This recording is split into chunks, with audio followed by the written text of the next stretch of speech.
Akala ko dati, kailangan ng malaking puhunan para makapagsimula.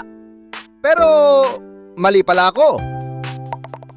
Sino ba naman ang di nangangarap na may extra income, di ba? Pero ang problema, laging ganito. Wala akong kapital. Di ako techie.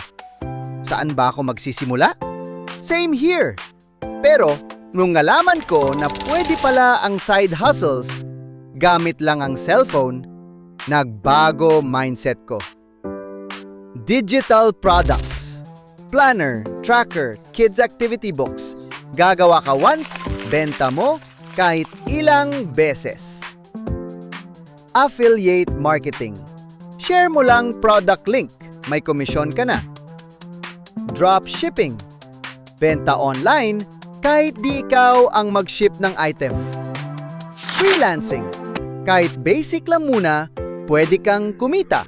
Lahat yan, no need ng malaking puhunan. Just your phone, internet, at kaunting tiyaga. Kung feeling mo, lost ka sa dami ng choices, I got you. May free akong side flow starter guide para sa'yo. I-comment mo lang, gusto ko yan. Tapos i-like, share, at follow mo na rin para di ka mahuli sa mga next tips.